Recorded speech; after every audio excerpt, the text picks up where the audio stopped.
Good evening. I'm David Smith, and this is Week in Review with our special Mardi Gras Week edition. This evening we'll be discussing the continuing meltdown in the Middle East, especially with regards to Syria and Iran. And we'll also have sort of a free-flowing conversation about the rest of the week.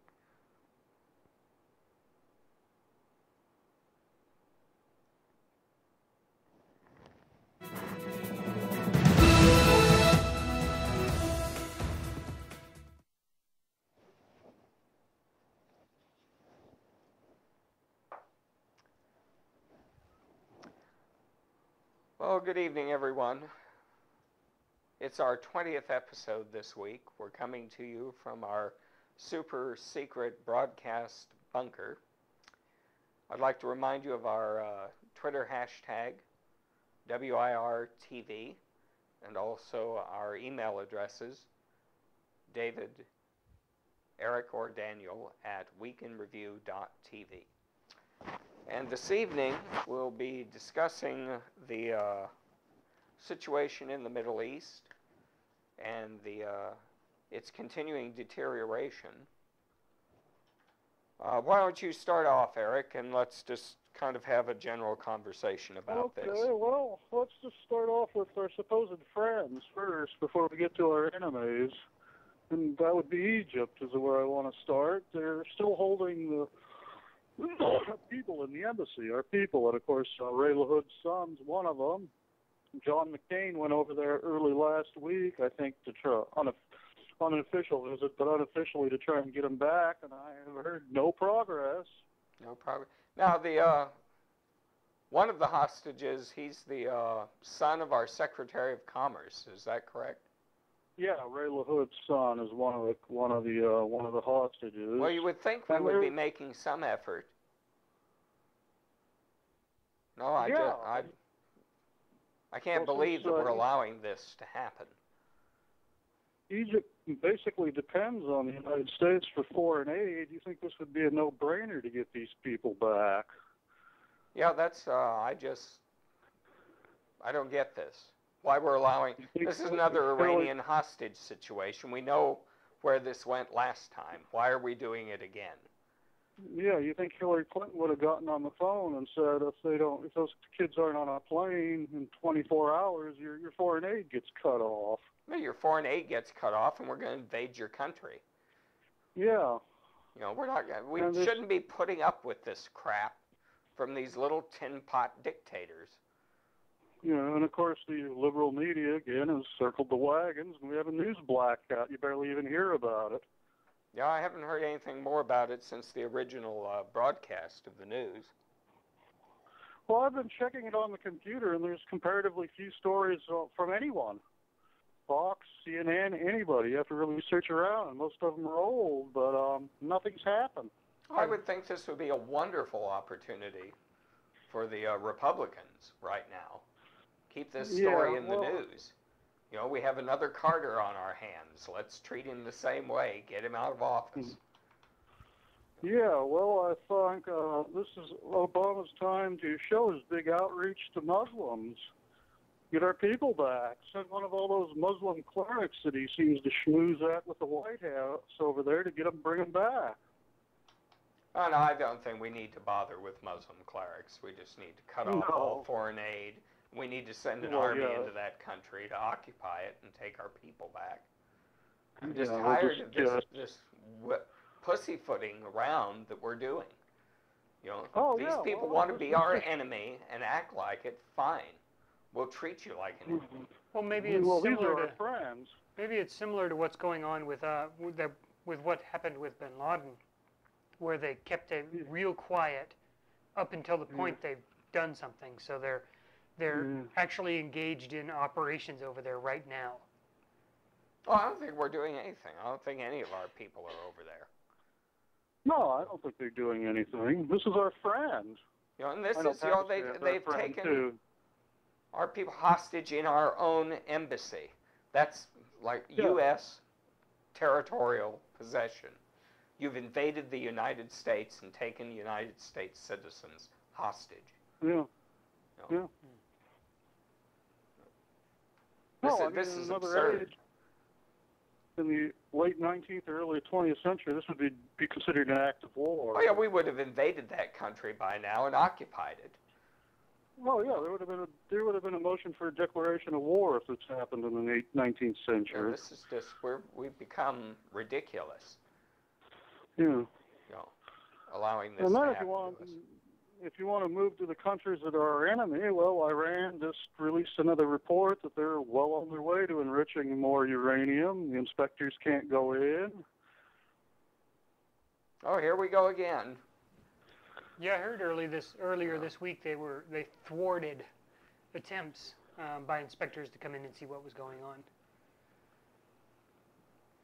Well, they've allowed them into all the other sites, but this particular site they won't allow them into, right? Yeah, right. So they've been cooperative Also, in the most part, but in this one area they won't. Yeah, well, they're not really treating the inspectors too good anyway. But, I mean, this just shows more of the worthlessness of the UN. Well, you know, Iran's got a point. You can't ask them to let the IAEA into their nuclear facilities when you don't require Israel to allow the IAEA in. It's this double standard that we keep applying is absurd. We're never going to get anywhere until there's a level playing field over there, and we're never going to allow that.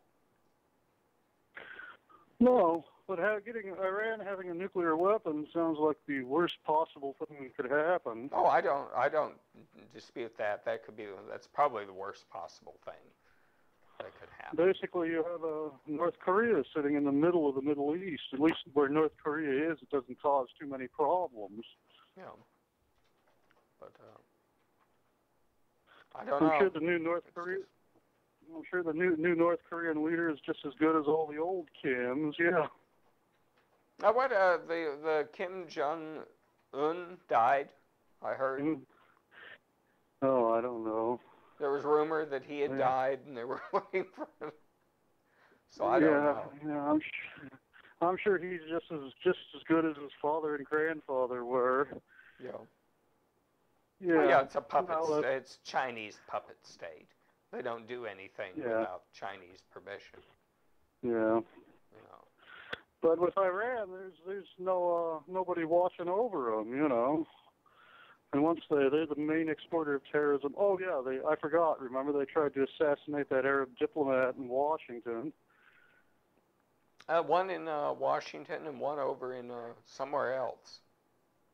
Oh yeah, another one. I forget where it was. It was an Israeli diplomat they tried to assassinate. Yeah, over in Africa somewhere, Nigeria or something. Yeah, the whole thing is. I forget exactly what it is. Well, it's but just, anyway.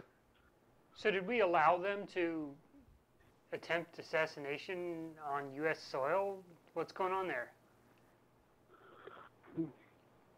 No, they attempted to assassinate diplomats in other countries. Here. Yeah. Was it here? I don't think it was here. No, it wasn't here. They tried to assassinate the Arab diplomat here, but the plot never got off the ground. The Saudi ambassador, they were going to assassinate him here. Oh, that story. Yeah, they denied that. We even declared that to be a false, and no one believed that actually happened. You know, even in our intelligence community, that was just a story they wanted to put out to try and get us to go to war with Iran. It was so blatantly false and obvious. Even the director of the CIA said it wasn't true. So, but they did. There was the assassination of a couple of diplomats this past week in various places around the world. But there's we're basically at war with Iran, and then if you move a little west of there, I believe you got Syria. Oh, we are in an active war in the Middle East right now. I mean, we got John McCain coming out calling for other countries to actively arm Syria, the Syrian opposition against Assad. Yeah. So it's and that's insane. Now we've got another almost Vietnam situation going on. Yeah, yeah. Well, yeah. The trouble is when you arm these people, they seem to keep the arms, and you never know who they're going to turn them against next. Well, these are all the the Muslim Brotherhood and so on that are opposing Assad. They're behind this. Yeah. So we don't want to arm Yeah. them because they're not. It's quite obvious what the problem. They're the ones who took control of Egypt in the parliamentary elections, or at least they seem to be the ones who will take over Egypt. And look what happened. We've got another Ayatollah Khomeini situation. Oh, yeah, and they're talking about canceling the treaty with Israel. I hear that's getting a lot of currency in Egypt. Yeah. Oh, as soon as the generals are ousted from power, the military, they're going to declare that treaty null and void. And they've made that statement, and they've been very clear about it. Yeah, well, I remember the Yom Kippur War, which was back in, what, 74? 73, I think. 73? Yeah, the Six-Day War was 67. Yeah. Yom Kippur was 73. But I don't think if there's another war, it's going to be contained like it was with those two. No. Oh, well, the Israelis managed to destroy the Egyptian Air Force because it was so out of date. They couldn't even get the planes in the air before the Israelis attacked. Yeah. Now they have more modern weaponry. In fact, they're wanting to buy up-to-date F-35s from us. Yeah, they've been buying them from us and the French, I guess. Oh, and we're more than happy to sell it to them. It's just that whole situation over there. We're not handling it well. We should, I cannot believe we could not anticipate what was going to happen if there was a revolution there. Mm-hmm. And Well, a lot of people knew what was going to happen. It's time to talk about our fearless leader here in the United States, because during the 2008 campaign, he told us this was going to be his main priority in foreign policy. And it hasn't happened. Yeah. Or at least it's been. He seems to be doing about as well as the fearless leader did in Bullwinkle. Yeah. Yeah. It's just. Well, this thing could all wind up this year. Sometime in spring or summer this year could wind up. Becoming a full-fledged hot war, ground war over there. Because the Chinese and the Russians have had it with our expansionist intervention and policies in the Middle East. They've simply told us, no, you're not going to do it to Syria. In fact, the Russians subs that are now off the shores of Syria. So then our fearless leader, of course, vetoed the Keystone Pipeline, where we had a chance to get away from some of this foreign oil. Oh, yeah, they reported that, exactly what we thought would happen. The Canadians have sold the pipeline and the oil to China. Yeah. So now it's going, instead of going through us, it's going through westward across Canada to British Columbia, and it'll be offloaded onto ships over there and transported to China. Tankers, yeah. Yeah, because, you can't really talk about the Middle East without talking about our lack of an energy policy here in the United States. Well, now the president's saying we need to do something about the gas price. Prices are, I think, $6 a gallon. It was $4.15 when I filled up yesterday. We filled up at $6 a gallon somewhere over on the East Coast. And the Secretary of Energy, Chu, said that we need to get the cost of oil or the cost of gas in this country comparable to the cost of gas in Europe. Yeah. Well, he's doing that real well. Yeah, well, that seems to be the policy, but of course, Obama's talking about how we need to get gas prices down because it's having a negative effect on the middle class. His re-election, his re-election. Re-election bullshit. For some reason, these politicians in America don't seem to understand Europe's about the size of California with another state thrown in. Yeah, it's just... Yeah, driving from San Diego to the Oregon border would be equivalent to driving from Portugal to Moscow. Yeah, we don't appreciate that. And besides, they don't have the number of vehicles that we have in this country. In fact, most of them ride trains and trolleys and bicycles, and they have an entirely different view on transportation than we do. Well, you can do it when the country's that small, Oh yeah, you can go from Paris to Rome by train. Yeah, you can cover all of England by train. It's just. But they don't seem to have put a ruler on the map, and they don't understand. Almost everything here is shipped by diesel truck. Well, in Europe, if you ship things by diesel truck, in France, around France, it's no big problem. Well, but delivering California cheese to New York is a problem. Or ship, those Florida oranges to California and the California oranges to Florida. Yeah. So that's... Or the Wisconsin dairy lands, all that milk and everything that has to go, to the whole rest of the country. Yeah, so it's... Yeah, it's not Europe. It's not like the dairy farmers are right outside the city. Well, we need to get rid of these Marxist socialists that are in power now. This is just not. Yeah.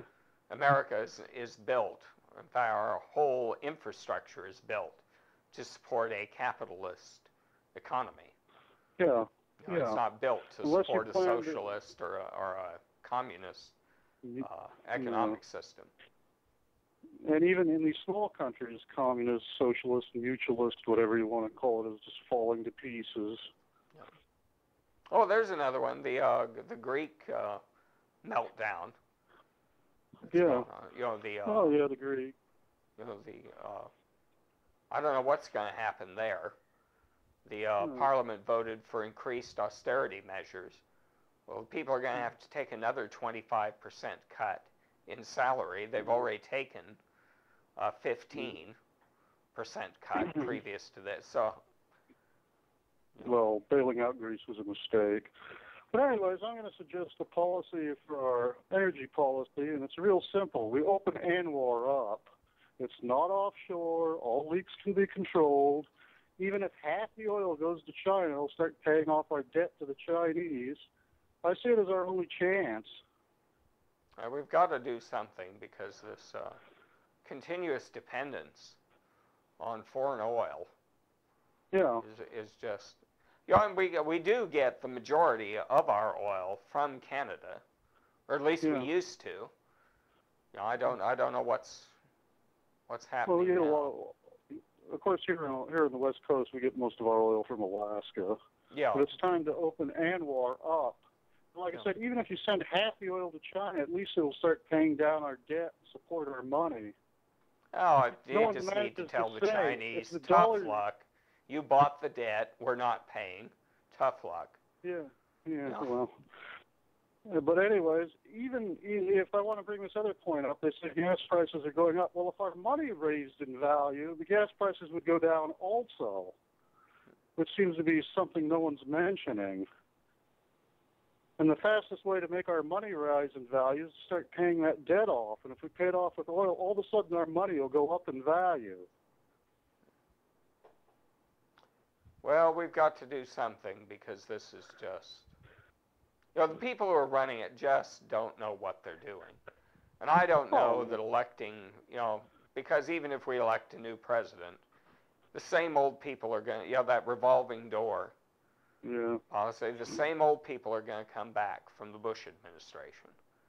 Yeah. Because all these people around Obama are simply Clinton recycled You know, it's just Yeah. Clinton Well, Heights unfortunately, most of you guys are well schooled in the ideology of the left, and I've been reading a lot about Marx and Engels lately. And a lot of what they came up with isn't intellectual. It just happens to be their own idiosyncrasies they wanted to force on society. No. Everybody has this opinion that Marx studied and spent 17 years writing the Capital. Well, he wasn't writing most of that time. He was partying with his buddies, turning his old revolutionary buddies into police spies for money. He was doing everything but writing.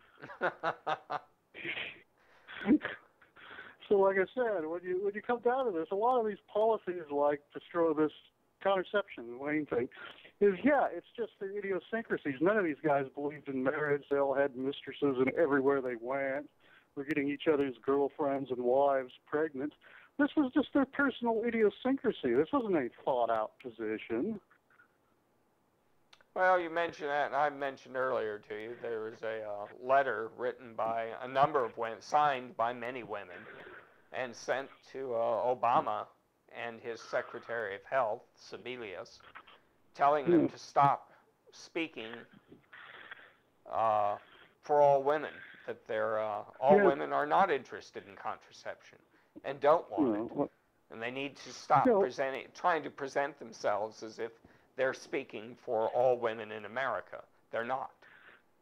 No. So. Oh, no, of course not. Like I said, a lot of this stuff just came from the idiosyncrasies of Marx and his buddies. Contraception, of course, was big amongst them because they were all Malthusians, you know.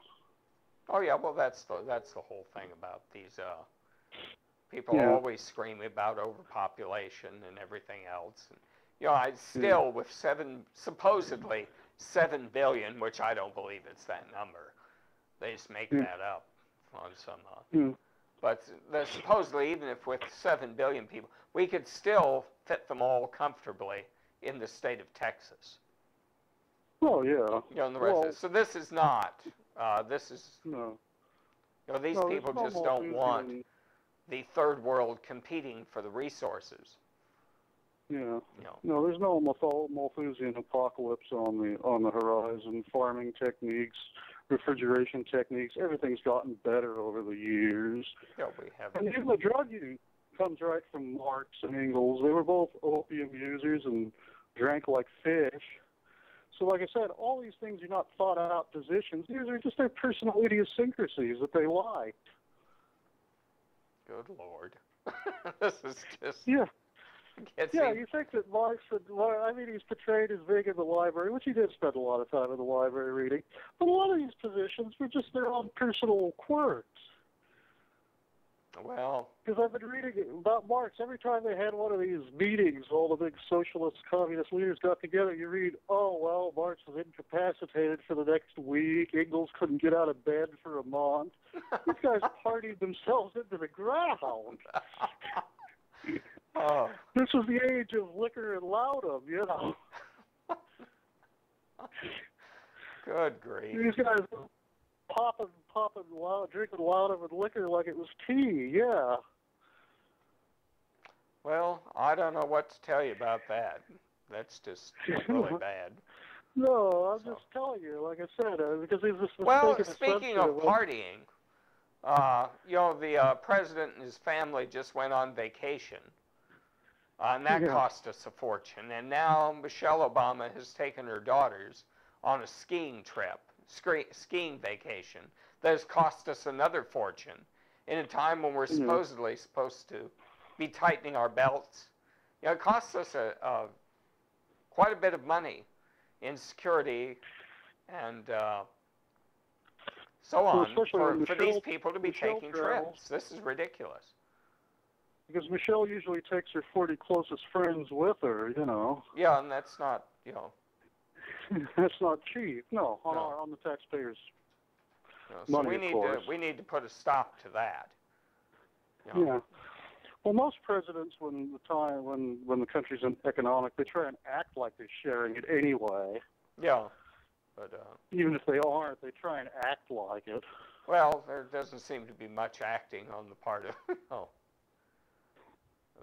No, I mean, I mean, Bush just went back to his ranch. Well, that was all set up. That was one of the least expensive vacations.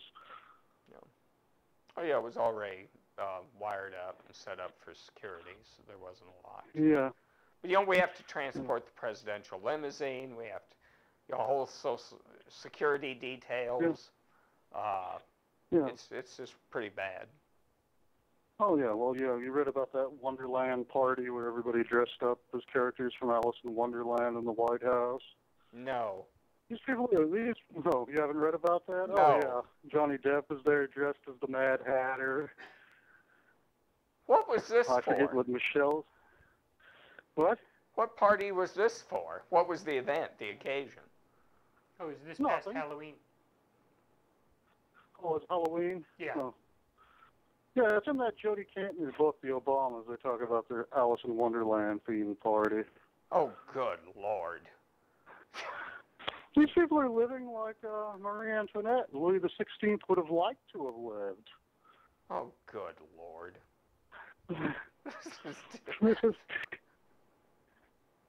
I can't. Oh, this needs to be more popularized. So we cannot give this man another term. No, there's no core of decency about him at all. No, this is just. Oh. I mean, I don't care what religion he is or anything. Like I said, that's why I've become a supporter of Mitt Romney, because I think there's a core of decency in the man, but there is no decency in this man. Well, this is just... Well, they had a march of veterans and military personnel in Washington. And they were all chanting, "We want Ron Paul." Didn't get any coverage at all. None. No. None. No. So well, like I said, everybody's... Well, that's the one person the big money guys really don't want in, because he wants to get into the Fed and Fort Knox and see what's really happening. Yeah, but that's it's going to be one hell of a summer. If gas prices are going up and we're at war again in Syria, or it flares up again in Afghanistan. Well, we're basically in a Cold War with Iran, no matter what anybody says. We're already at war. We're at war there in the Middle East, because they're calling. Yeah. China and Russia have opposed us. They told us there's not going to be another Libya in Syria. Period. Now we're trying to find ways to get around it. Yeah. And, it's going to wind up becoming a ground war over there.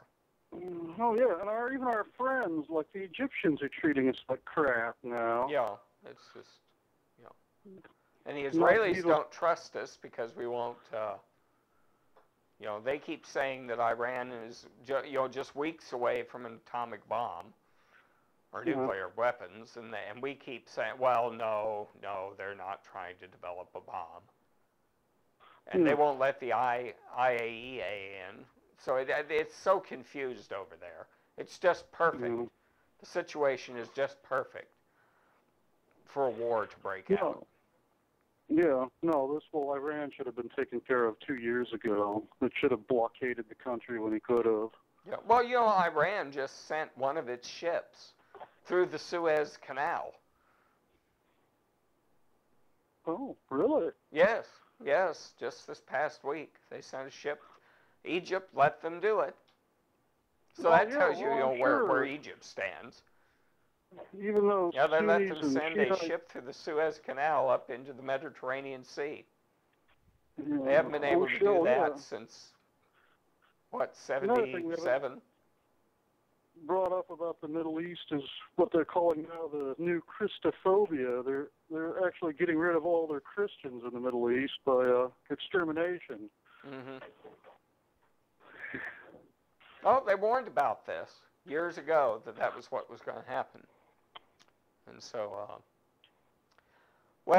something's going to have to be done. But that's our our discussion for this evening. Let me remind everyone of our Twitter hashtag, WIRTV, our email addresses, David, Eric, and Daniel at weekinreview.tv. I'd also like to remind you all of Eric's blog, processidealism.blogspot.com, and Daniel's blog at danielheath.com. I'd also like to remind everyone we will not be broadcasting next Friday or the following Friday because Daniel will be on a cruise, on vacation, so he'll be drifting around in the middle of the Gulf of Mexico. But when he gets back, we'll resume our broadcast. But we will not be broadcasting for the next 2 weeks. Time to wave to the Chinese oil tankers. Yes.